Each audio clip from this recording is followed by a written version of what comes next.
What assignment is that? No, seriously.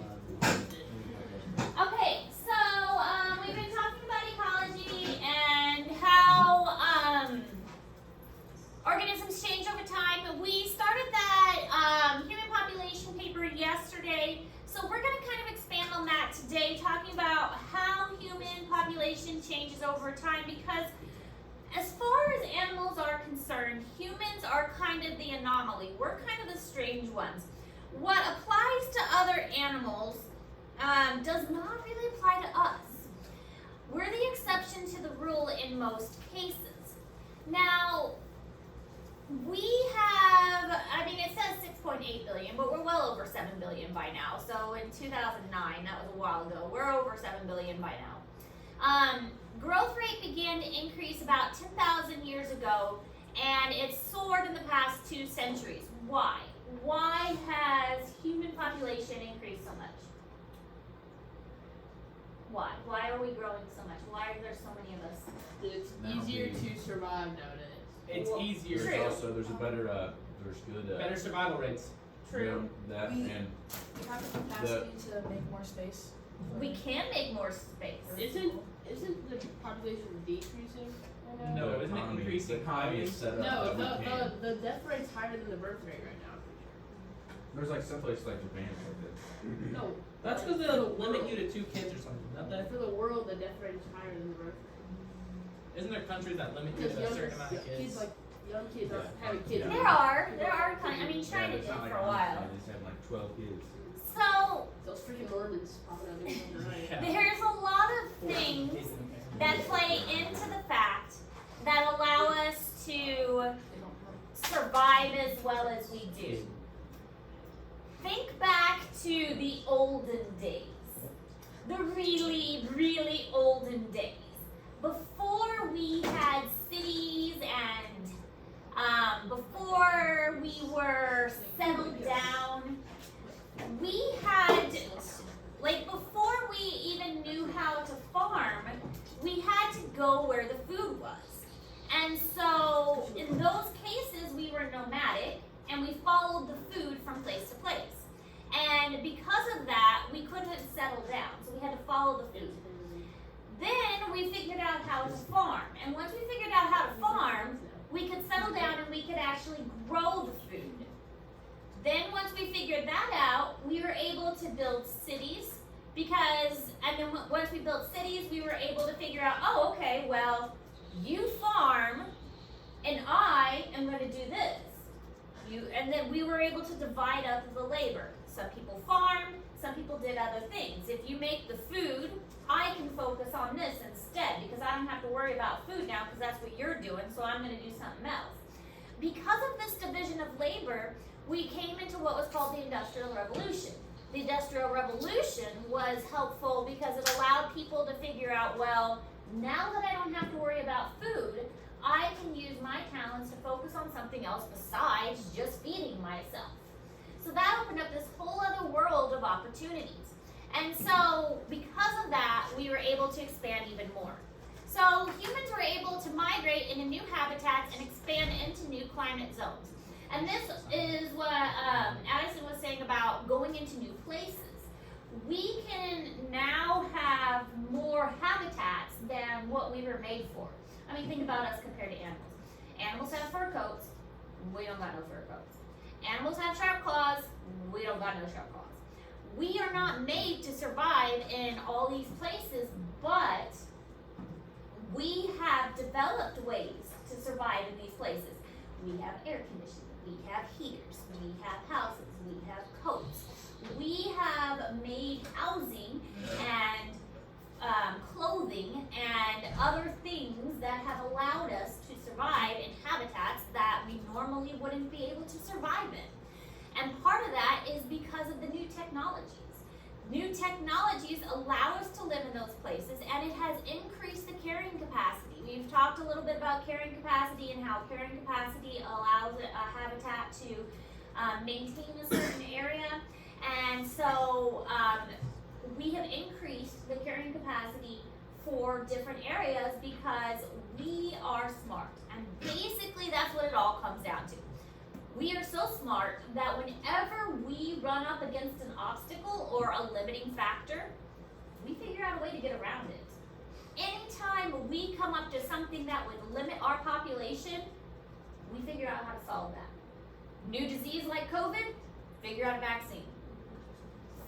We run out of food, figure out a way to get more food. We run out of space, figure out a way to get more space. We, have babies that are born too early. Let's figure out a new incubator and new ways to help them breathe. We always are figuring out some way to help us survive. Before, if we had elderly senior citizens and we were moving from place to place and the elderly couldn't keep up, that was a problem. Now we have senior care facilities that their whole purpose is to take care of the sick and the elderly. So we are figuring out all of these ways that used to be limiting factors are no longer limiting factors. We run out of water in an area, let's pipe some water in. If our well runs dry, dig a deeper well. We're too smart, we keep figuring out ways to survive, our population keeps growing.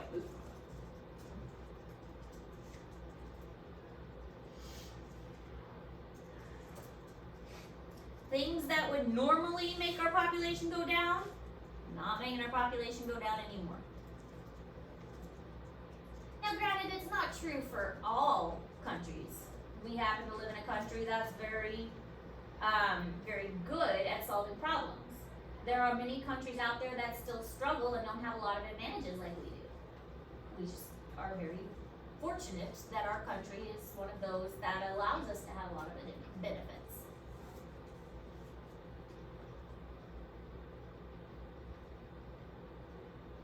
What if we overflow with people? Oh, that's a really great question. What are we gonna do?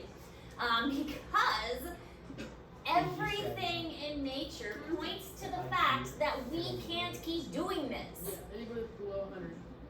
So this is actually a graph. It doesn't look like a graph, but the red here on the bottom shows the population. So right here is about where domestication of plants and animals. So this is where we started farming and we started keeping animals like cows and things like that. So domestication of plants and animals, agriculture-based areas, beginning of the Industrial Revolution and science. This is when things really started to take off. And then you can see things skyrocketed here. So things really started to take off when science really became, and technology grew. And that's when population really started to climb. All dogs would die. So once technology and science came into play, that's when the population really grew. Once we started figuring out medicine and doctors and surgeries and an MRI machine and an X-ray machine and that kind of stuff, that's when we started surviving really well. So when we're looking at the growth rate, there's something called the total fertility rate of the population. It's the number of offspring a woman would expect to have during her reproductive years. We can guess that, and then we can guess the replacement fertility rate. So if a population were to maintain itself, you could say, okay, well, a family would have 2 children, and it's a replacement policy. The 2 children to replace the mom and dad. It's a replacement policy. Then the population would stay the same. Well, my family, I have 4 children. We kind of exceeded the replacement policy. But placing limitations on families goes against their rights. Like if somebody came up to me and said, no, you can't have more than 2 children, I would be mad. I'd be like, what? You can't tell me how many kids I can have. I want to have more than 2 kids. I think we need to limit to 5 max. Anything that's over 5 is just a crazy person. Dude, all Like Amish, 12? See, all Amish and Mormons. I love children, so I was like, well, maybe a 5th child would have been nice, and I mean, financially, it's not a good idea, so that's why we stopped at 4. And usually it's the people that can't afford to have 5 kids So that have true, 5. bro. It's so true. Those have the most kids. But you are restricting people when you say that. So who are we to set those limitations? Who are we to say that? Now, if you go to, and this is one of the things like in your human population paper, Yeah, but they're fine. when you look at those other charts, They didn't go too far. there's other things to consider. In those other countries, they don't have access to things like birth control. And the more children they have, yes, it's the more mouths to feed, but it's also the more people to help them out on the farm or to help them out at their house. So it's more hands to help out as well. So the idea that, you know, I have more kids, I mean, yes, it's more to feed, but it also means more help, more helpers. Also, things to keep in mind, I mean, here in the United States, more and more people are waiting to have children, and more people are having less. I mean, me having 4 kids, that's kind of the exception, that's not the rule anymore. You don't hear of a lot of people that have 4 children anymore. Most people stop at around 2. Yeah. Give me 1 kid and I'm done. See, a lot of people don't have 4 kids. Oh, gotta so I gotta keep trying. Yeah, you gotta get a boy. If it's a boy first time, I'm stopping right there. But I probably have I up love to 4. my girl. I'd have up to like 4 kids until I have a 4, and then after that I probably just stop. Yeah. I just can't. You know, adoption is a really great alternative. Well, honestly, I think So many kids out there that's, need homes. yeah, that's another thing. I feel like instead of having a kid, but the thing is, like, adoption isn't like super expensive. Not any more expensive than having a child.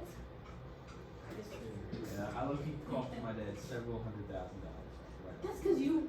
Well, That's it's because great you buy. out That's the because you gate, buy but- expensive stuff, bro. That's because I was born. too Having a much child is plenty expensive. Oh boy. Not if you go to the hospital, you know, maybe. Oh yeah, at home birth. Oh yeah. Wait, did he? No. Yeah, I'm a food baby. So who's the Mizzou? Ew. That's gross. No way, Miles isn't a Mizzou. His mom works It's a for Zeus fruit. So the other thing is that because more people are like family planning in the United States, they're waiting longer to have children. They're having less as well. I mean, I didn't have my first child until I was 29. And so there is more thought put into it because especially in the United States, there's a lot more, I need to establish a career. I need to, you know, I need to wait until I want to have more time for myself.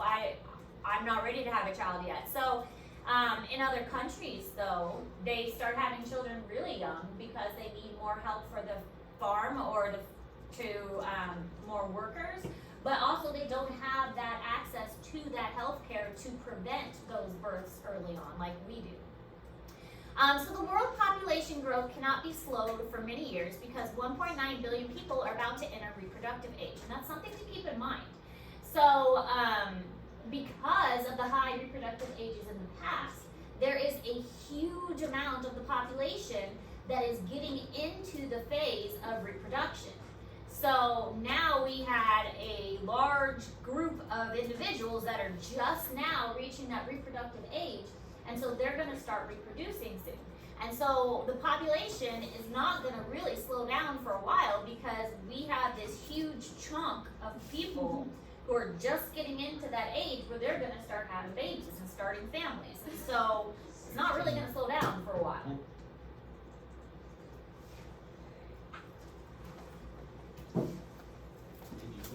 what's the age you should start having a baby?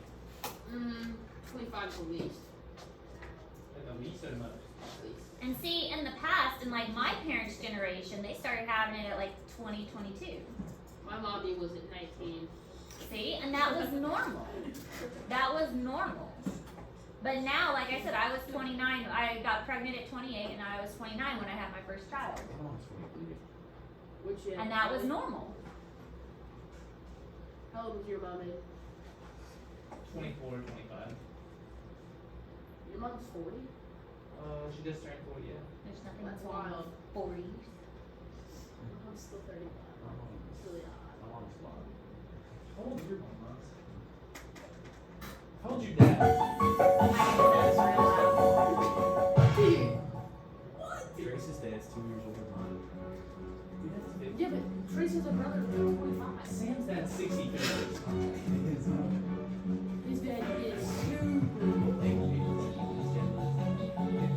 It'll take 200 years just to count 7 billion.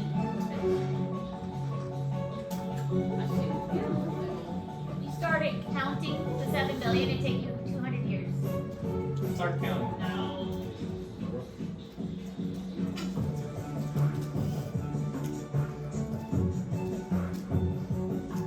We increased by 6 billion in That's fair. just like 70, no, like 100 years. What if the Earth gets too heavy and just sinks? Look, he just dropped. That's gonna be the stupidest thing I heard in my life. I like the drop. You just drop down out of space. Where would we end up? Probably end up in space. Hey, actually, It's funny, it's talking about people increasing. this video My is sister-in-law incorrect. had a baby last night. This video is incorrect. The population is decreasing right now. The Let's- 69 years of 2010.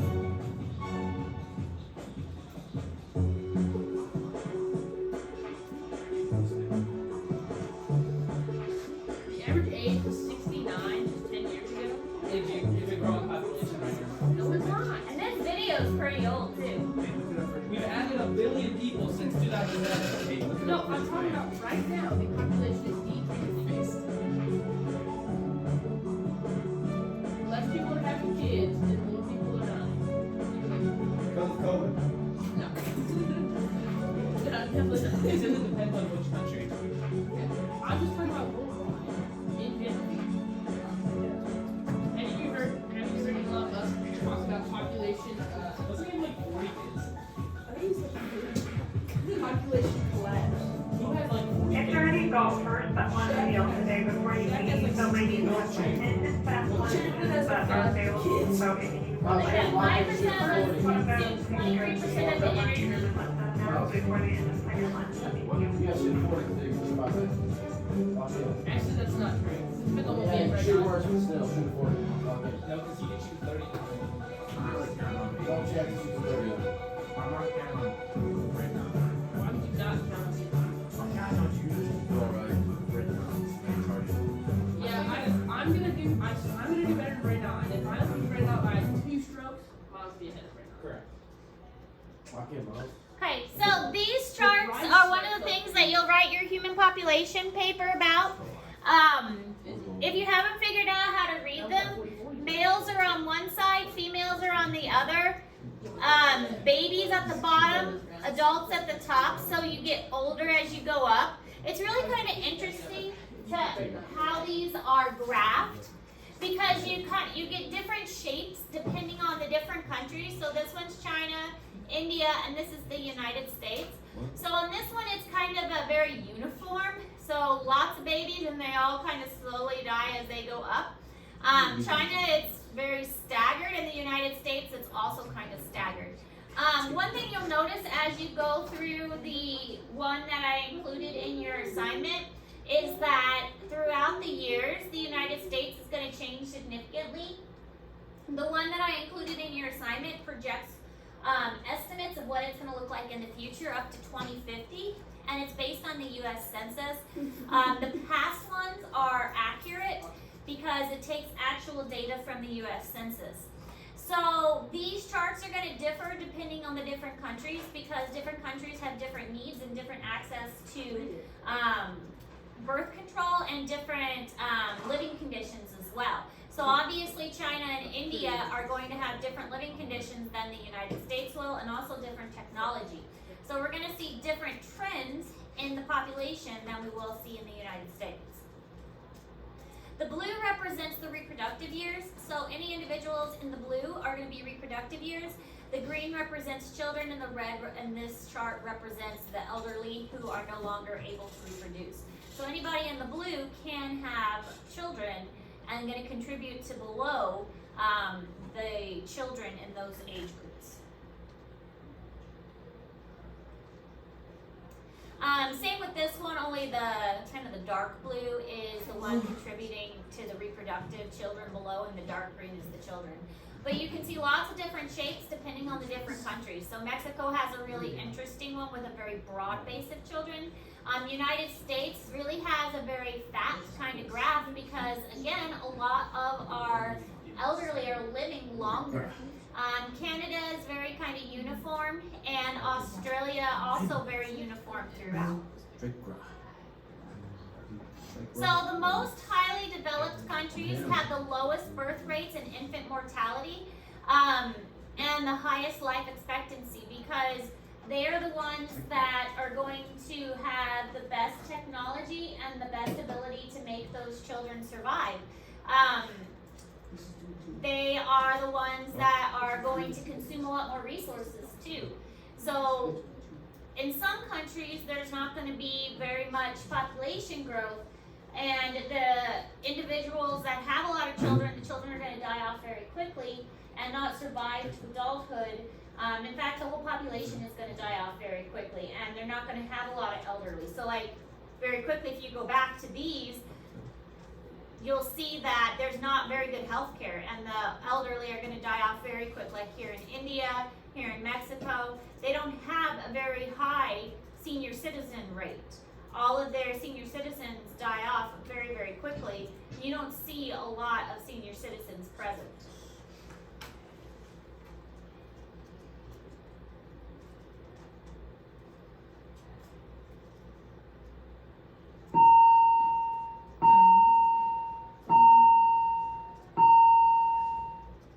I had to bring my kids to school on Monday, and the bells went off and scared them.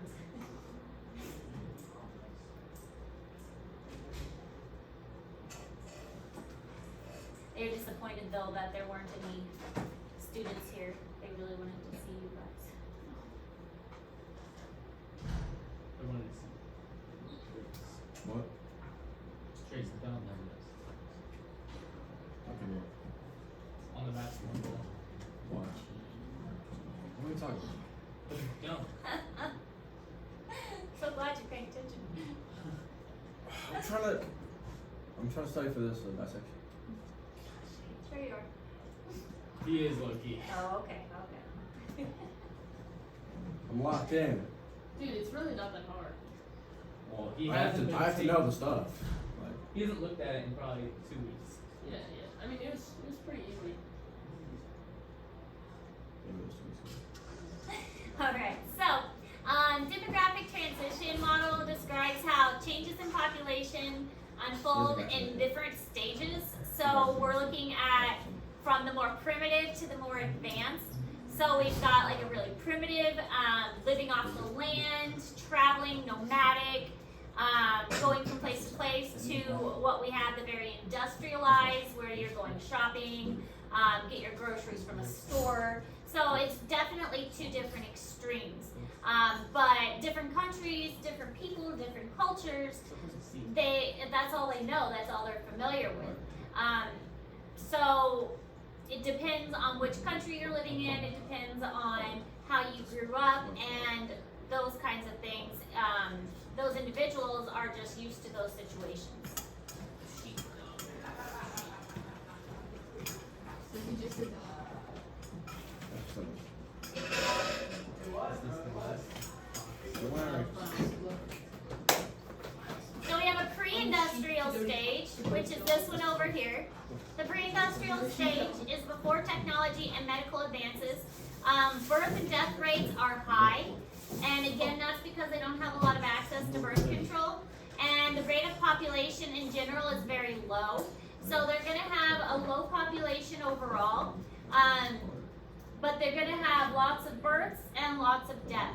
So the population is just overall a very small population. Lots of births, but they don't live very long. Oh, and that, yeah. Sir, I'm locked in. Sirs, I'm locked in. Okay, good. Take it right now, Trace. He hasn't really dissected the body. We did the dissection. But Never gonna get back. Never gonna get Me and Bryce didn't either. Miles did. AG was here for one day. You guys got to take the test the Oh, next day. Did you not? Oh yeah, you were gone. He was gone, dude. And then Miles skipped half that day. Alright, and then we have the transitional stage. This is where industrialization begins. Food production and healthcare begins to improve. So this is this kind of blue phase right here. And the death rate is going to start to slow. Living conditions are starting to improve, and the birth rates are starting to fall a little bit because people are starting to realize that, hey, we don't have to reproduce as often. We can have more access to birth control. Generally, things are going to start to kind of level off as we start to have access to better health care. Are we gonna dissect anything else? Can we just do something for fun? Towards the end. We'll You see. said no. And a lot of frogs. Oh my. And a lot of frogs. We have to do a frog. A lot of frogs. Dissect frog. They were kind of dried out though. We did them for zoology and they were kind of dried We out. should dissect a cat. What? Thick anatomy, you can do cat. No. Cats are expensive though. No. Oh. Dude, that's awful, Aiden. Why would you want to visit the It's cat? dead already. So? They're expensive. Are they baby cats or big cats? They're full grown. Wait. That's even They're not worse. fetal? Actually, no, I'd rather do baby. They're full grown. I'd rather do baby cat. I'd much rather No, I'd rather A do full-grown I'd rather baby's do a life. full grown. Yeah, I got to live a little. Baby cat did not. I'm afraid about baby I don't cats. think I'd like a kitten. You don't like kittens? I Kittens think are I'd way be more better than sad if it was a kittens. little cat. Yeah. Alright, then you have your industrial stage, which is the dark green. The growth slows again. The cities grow and the small families become an option. So you're putting it all the time and cost to raise a lot of children seems less attractive because in this phase, more people are more interested in like material wealth. So this is kind of like what we're in. People are not like, I want a big family. They're like, no, I want more stuff. I want a nice car. I want a nice house. I want more stuff, and that's more appealing to me. So U.S., Japan, and a lot of Western Europe are in this industrial stage. To be honest, I just want everyone. Dude literally took a picture. I want a of nice my- car. I want a nice house. Like I'm a this. butterfly to Took a this. picture of it on my front door. Should I do it? Sam, Miles, all of them agree that I should. I You can should. That you should what? The butterfly Hey. doors. Aiden, after the match today, your dad would come over to my house and regrip my glove. I don't know, you can ask him. Because my grip came in. Just bring him to the match. If they're at my house, when I bring them to the match. I'm lucky gonna bring him. Or I'm gonna. You could probably just give him this.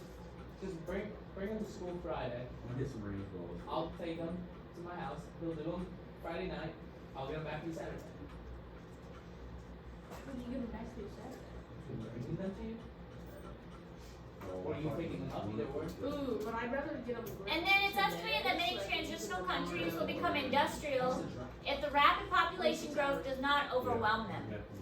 So, growing very quickly can become overwhelming if the country can't handle it. So, there are some countries that are in that transitional phase, but they can get easily overwhelmed with the rapid growth. So, if they don't have enough food or enough water or enough jobs to handle the rapid population growth, then it can become too much for them. Some areas of Africa, and they're seeing issues with like disease outbreaks and not having enough sanitation and things like that to compensate for the really large population growth. No. Spermaticore. I don't know.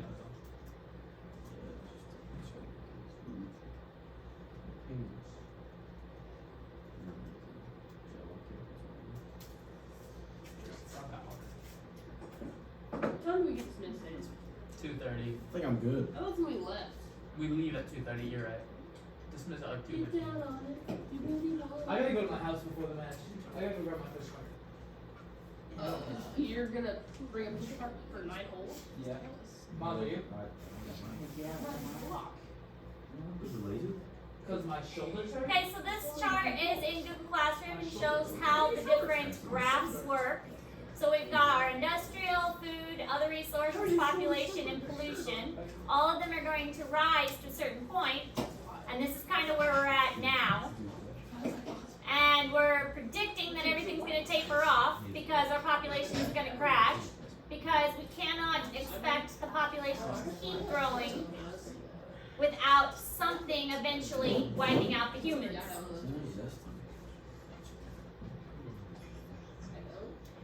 So people in highly developed countries use far more resources than those in less developed countries and generate more waste and pollution. We make a mess. As you guys probably are aware, we use more resources and have a bigger ecological footprint than places that are a lot bigger than us. The United States is more than 3 times the average. We use a lot more stuff than people in other countries. We are greedy. We like our conveniences. We like being comfortable.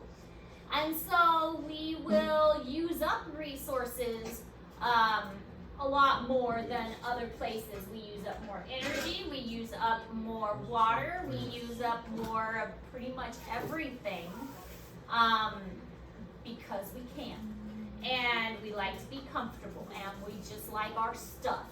And so we are not willing to give up our conveniences. And because of that, we have a large ecological or carbon footprint, and that makes us very wasteful. We're pretty wasteful. Yeah, wasteful. We pretty much are. We're pretty bad.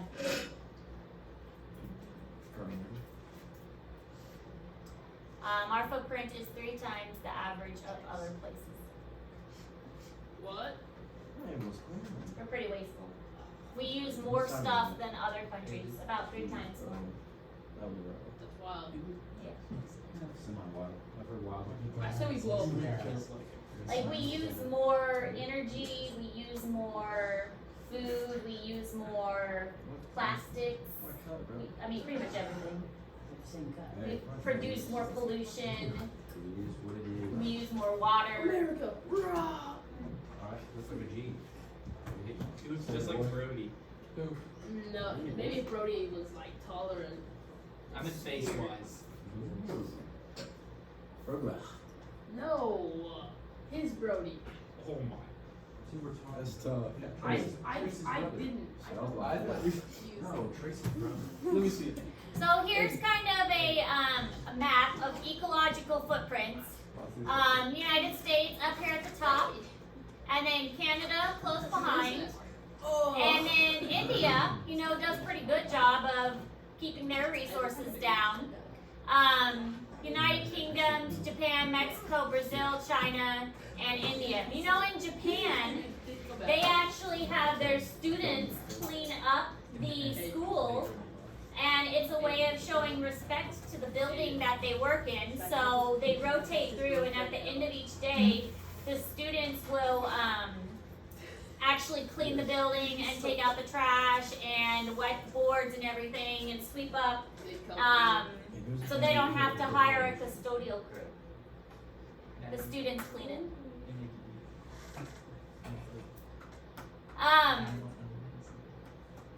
We don't need to write that down. Okay, any questions? Any questions about the human population and how we are growing, and that there are predicted that something eventually will wipe us out because we cannot keep growing at the rate we are growing. Yes. I predict a zombie apocalypse. Yes. For real? That'd be sweet. There are zombie ants, right? We talked about the zombie ants. We've not talked about that. I'd be Not really talked about upset zombie if I ants? No one's coming out. Hey Jim, we talked about zombie ants. Have we talked about zombie ants? Oh, wait a No. Is What? that a cordyceps fungus? Cordyceps fungus. The zombie ants.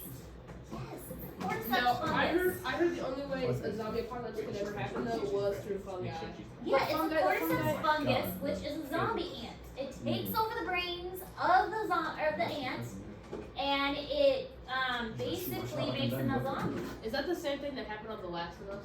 You ever see that Let me show? shoot myself. I can. Or on I have heard of it. There's another one called The Girl with All the Gifts, which is also about a fungus, I think. It's absolutely The Last of Us. I've heard about The Last of Us. I didn't watch one. Anyway, It's on zombie apocalypse. Yeah, it's on I've never seen it. Netflix? What does it look like? No, not Netflix. No.